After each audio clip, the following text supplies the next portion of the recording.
क्यों जरूरी है? सत संग। सत माने सच और संग माने साथ। सच का साथ करें, कहां करें, किस जगह करें? आपको लगता है कि कोई 100% सच बोलता होगा? इस घोर कलयुग में 100% तो दूर, अगर 50% भी बोले तो भी अच्छा इंसान, और 80-90 तो बहुत ही अच्छा, और 100 बोले तो फिर कहना ही क्या। बात ये आती है फिर किस पे यकीन किया जाए। हर कोई कहता है कि मैं सच बोलता हूं, हर कोई कहता है कि मैं सही हूं, हर कोई कहता है कि मैं ही ठीक हूं, बाकी सारी दुनिया गलत। फिर किस सच पे यकीन करें, किस सच का संग करें? तो एक ऐसा सच है जो कभी बदलता नहीं, एक ऐसा सच है जो आद काल से चला है, चल रहा है, चलता रहेगा, वो कभी झूठा हुआ ही नहीं। ऐसा सच जो उस सच से जुड़ जाया करते हैं, वो तमाम जिंदगी खुशियां हासिल करते हैं और मरणों उपरांत आवागमन से आजाद होके मोक्ष मुक्ति हासिल करते हैं। तो ऐसा सच एक ही है, और वो है ओम, अल्लाह, वाहिगुरु, गॉड, खुदा, राम। वो सच है, पर उसका संग कैसे करें? आप उसका संग करें ना करें, वो आपका संग हमेशा करता है।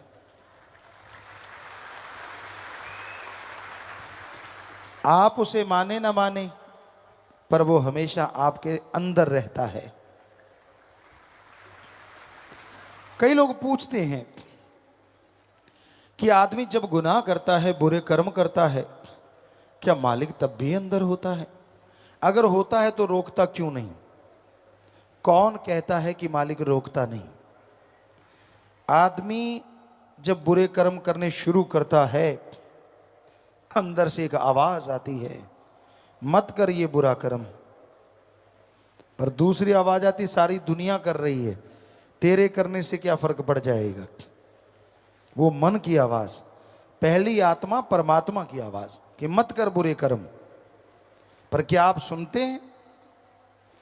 फिर कोई कहे जी भगवान तो बहुत पावरफुल है, अगर हम नहीं माने तो वो मनवा लेगा। भगवान ने खुद ये वचन दिए हैं कि वो प्रत्यक्ष इस त्रिलोकी में किसी को नहीं रोकेगा।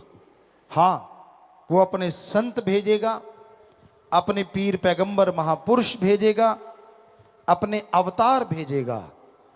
जो कोई उनकी बात को सुन के अमल करेगा, उन्हें चमत्कार नजर आएंगे, खुशियां मिलेंगी, लज्जतें आएंगी। तो इंसान अपने संत गुरु पीर फकीर के वचनों को माने, अपने स्वार्थ सिद्धि के लिए उनको तोड़ मरोड़ के पेश ना करे। लोगों ने काम अपना निकालना होता है और ठप्पा संतों से लगवाना चाहते हैं। कई बार ऐसा देखा, आपको एक बात सुनाया करते हैं कि एक बार एक जमींदार सज्जन हमारे पास आए, कहने लगे गुरुजी मैंने ट्रैक्टर लेना है, आपने तो बहुत जमींदारा किया है, क्या बता सकते हैं बढ़िया ट्रैक्टर कौन सा रहेगा? हमने कहा हाँ भाई क्यों नहीं, कितनी जमीन है? कहने लगा जी 2-2.5 एकड़। तो बेटा आयशर ले ले, बढ़िया है, उसमें डीजल की खपत कम होगी, खर्चा कम होगा, तेरी जमीन के लिए काफ़ी है। क्या लगा वो तो ठीक है गुरुजी, अगर मैं हिंदुस्तान ले लूं। हमने कहा भाई इतना बड़ा ट्रैक्टर तो वो 2 एकड़ में तो खड़ा ही होगा। कहने का मतलब खर्चा ही खा जाएगा इतना तो वो। आयशा ठीक है, कहता जी बिल्कुल सही बात आपने कही, पर मेरा दिल करता मैं तो हिंदुस्तान ले लूं, कैसा रहेगा। हमने कहा तेरी मर्जी। तो हो गया ना काम, बात अपनी मनवानी है, ठप्पा इधर से लगवाना है। ये सही नहीं होता। पीर फकीर जो बात कह दें वो मालिक की रजा में, और कोई उसे झट से मान ले दृढ़ यकीन के साथ, तो हाथों हाथ उसके रहमो करम के नज़ारे मिलते हैं, चमत्कार शुरू होते हैं। खुश जैसी भी कोई श्रद्धा रखता है, फल तो उसे वैसा ही मिलता है।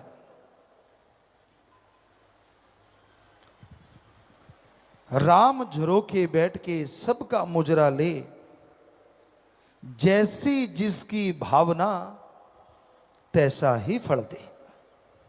राम झरोखे, झरोखे आंखों को भी कहा जाता है, और झरोखे महलों में गुप्त छोटे छोटे छिद्र रखे होते हैं जिनसे रानियां देखती हैं। वो नहीं दिखती लेकिन सारा काज दिखता है उनको कि कार्रवाई क्या कर रहे हैं महाराज। तो दोनों ही बातें सही हैं कि वो भगवान, वो अल्लाह, वो वाहिगुरु, वो राम सबको देख रहे हैं, हर किसी को हर पल हर क्षण देखते हैं। और जैसी जिसकी भावना, जैसी श्रद्धा, जैसा यकीन, वैसा ही फल दे, उसे वैसा ही फल मिला करता है। आदमी अगर अहंकारी है, खुद गर्ज है, तो उसका अहंकार एक न एक दिन टूटता जरूर है। खुद गर्ज इंसानों को इंसान कम शैतान ज्यादा कहा जाता है। आज के दौर में खुद गर्जी का ही बोलबाला है। जिधर निगाह मारो खुद गर्ज लोग, स्वार्थी लोग। आपको नमस्कार भी कर दी तो समझ लो उसके पीछे कोई ना कोई गर्ज होगी।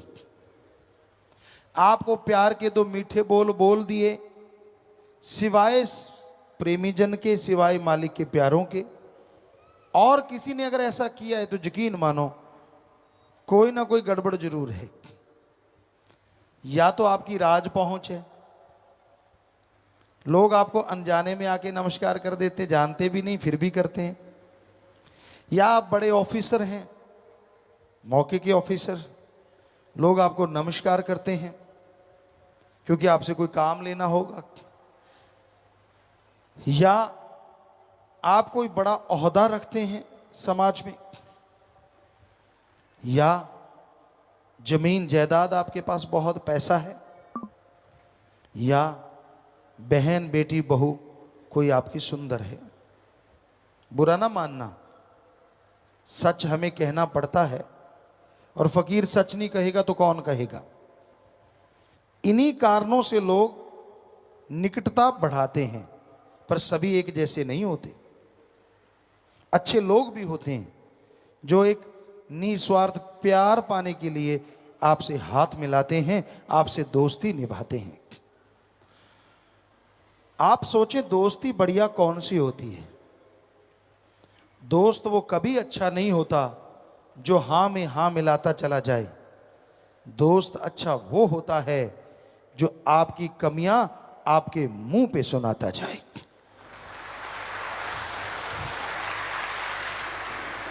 वो दोस्त ही क्या जिसको ये पता चल गया कि यार मेरा दोस्त बुरे कर्म करता है, गलत कर्म करता है, और वो दोस्त कहे मैं सही कर रहा हूं ना।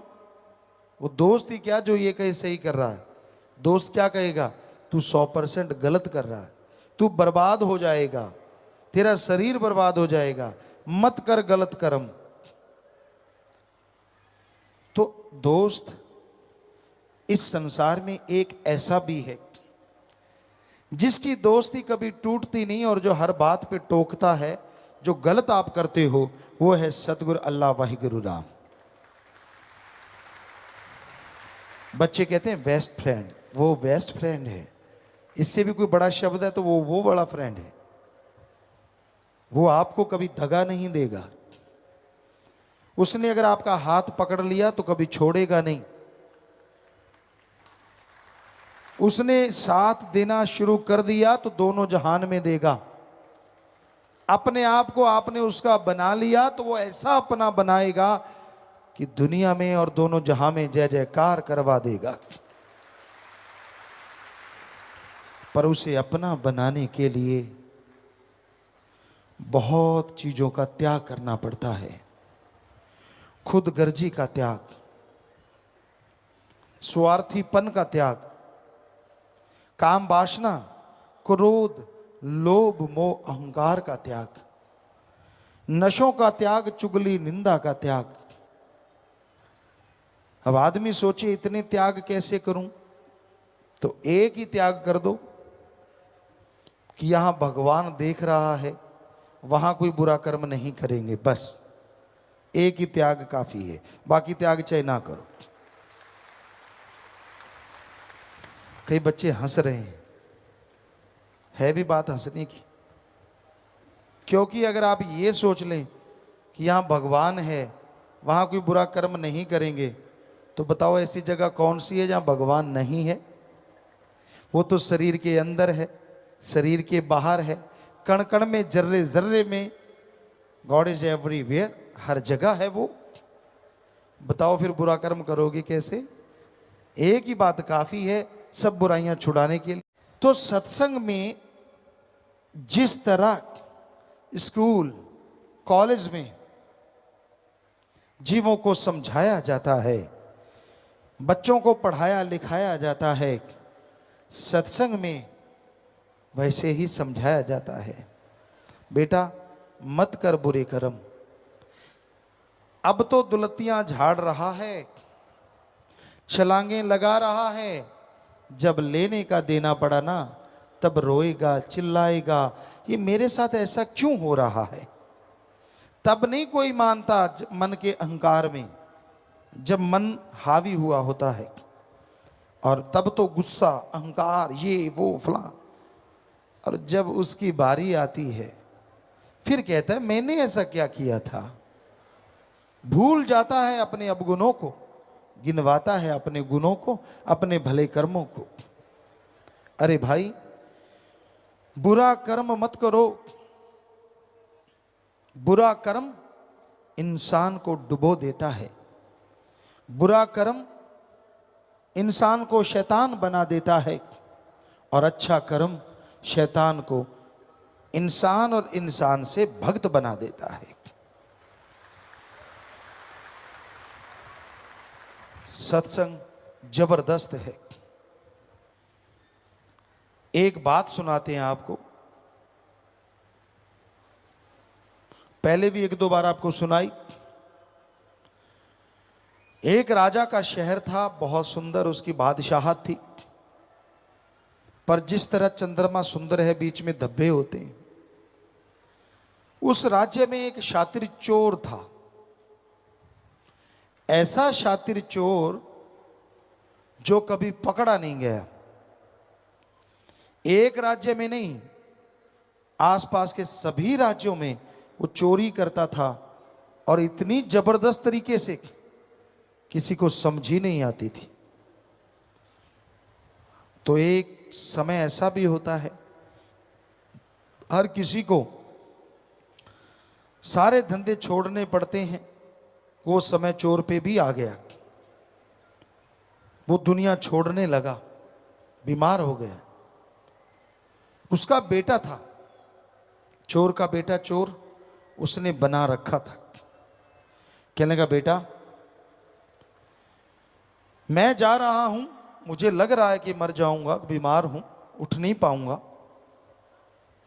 लेकिन एक बात याद रख, चोरी कभी छोड़ना मत। वो कहने लगा पापा क्या सावधानियां बरतनी चाहिए।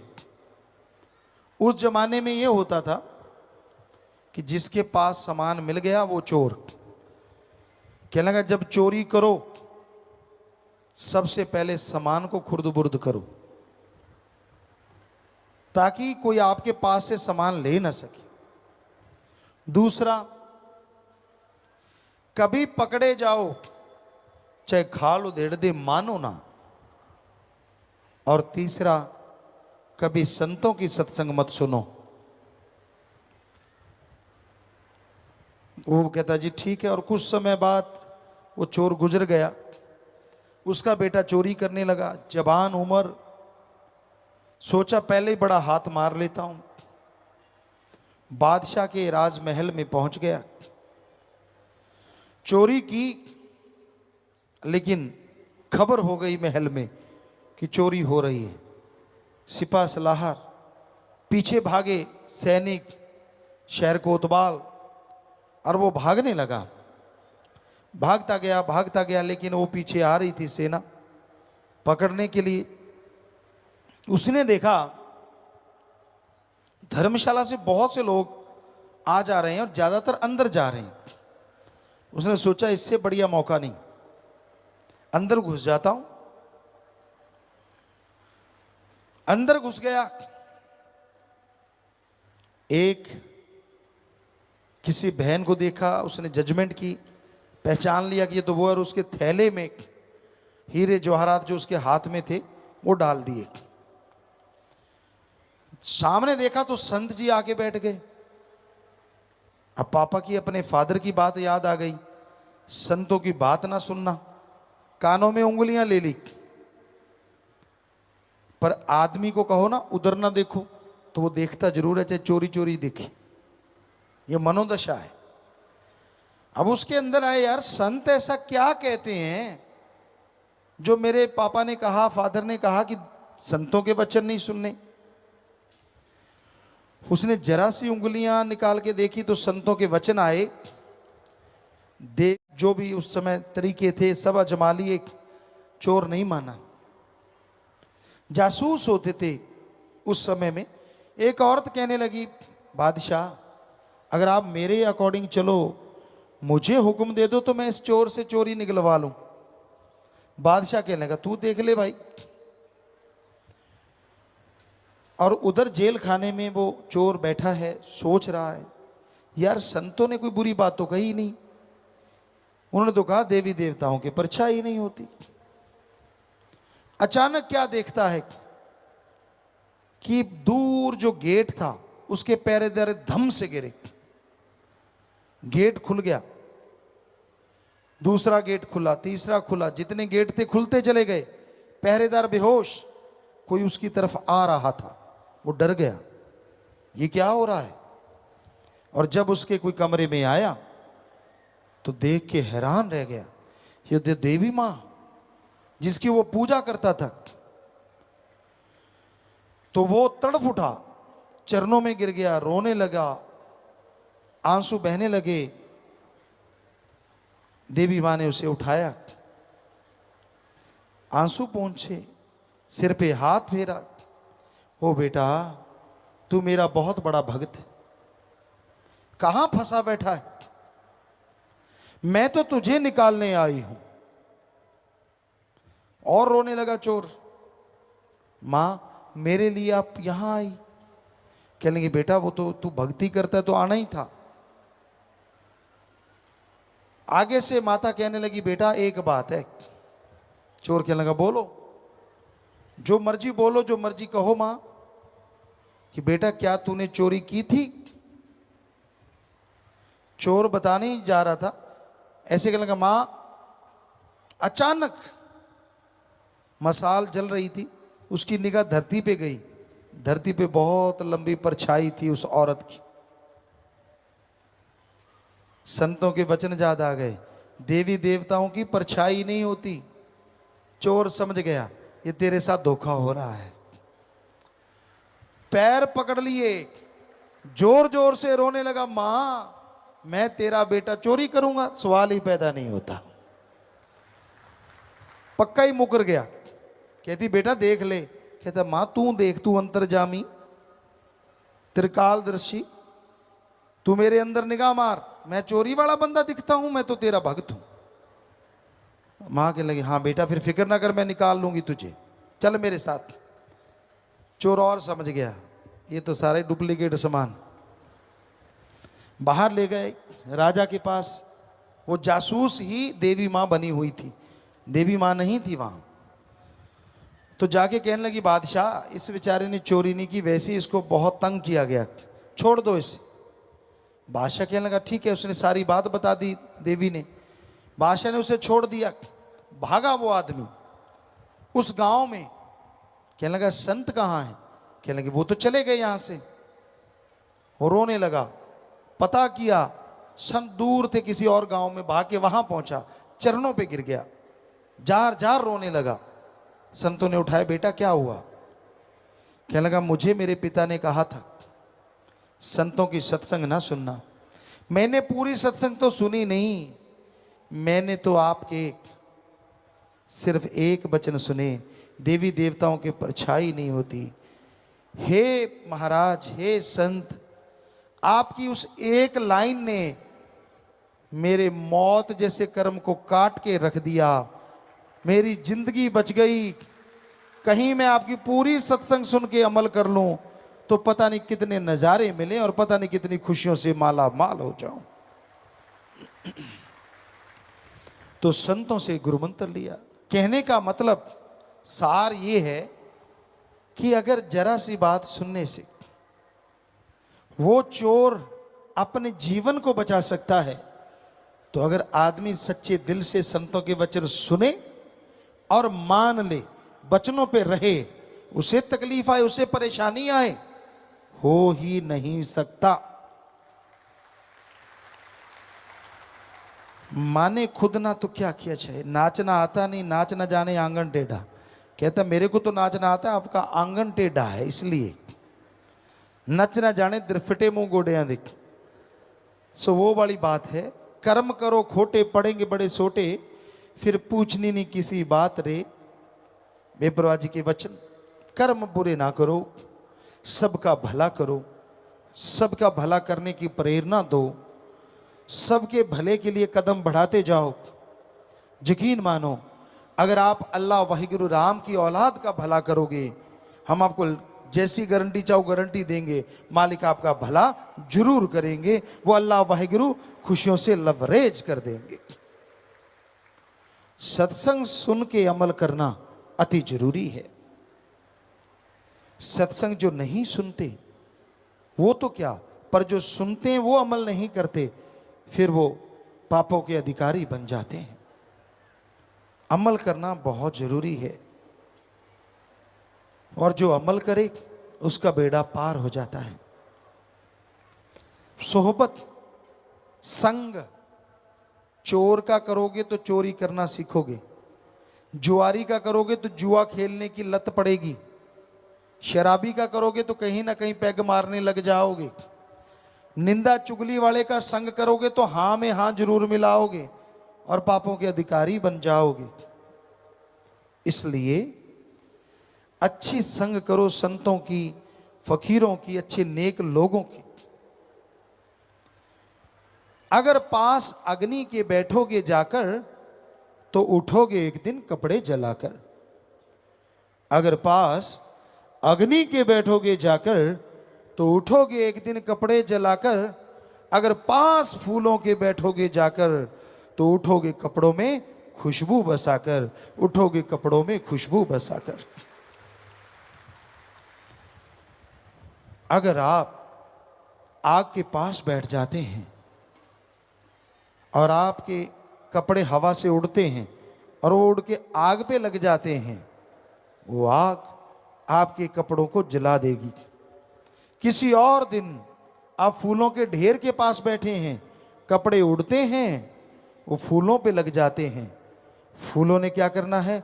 कपड़ों में खुशबू भर देनी है। तो अगर बुराई का संग करोगे, बुरे लोगों की सोहबत करोगे, तो सारी जिंदगी खुशियां, चैन, आनंद जल के राख हो जाएगा। और अगर भले पुरुषों का संग करोगे, नेकी का संग करोगे और संत पीर फकीर की बात को मान के चलोगे, तो यकीन मानो आपकी जिंदगी नहीं, आपकी कुलें महक जाएंगी, कुलों में खुशियों का संचार हो जाएगा। तो मानना मर्जी आपकी, बताना फर्ज हमारा। संत फकीर तो विनती करते रहते हैं, जो सुन के मान लेते हैं उनका बेड़ा पार हो जाता है। तो बुरी सोहबत कभी ना करो, क्योंकि आदमी को सोहबत संग ही मारता है, और सत्संग तो सर्वोत्तम संग है। जिन्होंने सत्संग किया वो तमाम जिंदगी खुशियों के अधिकारी बन गए। जिन्होंने सत्संग किया उन्होंने परमपिता परमात्मा को पा लिया। अजी जिन्होंने सत्संग किया उन्होंने जन्मों जन्मों के पाप कर्मों को खत्म करके अपने रोगों का खात्मा कर लिया। अरे जिन्होंने सत्संग किया भगवान के साक्षात दर्शन करने के वो काबिल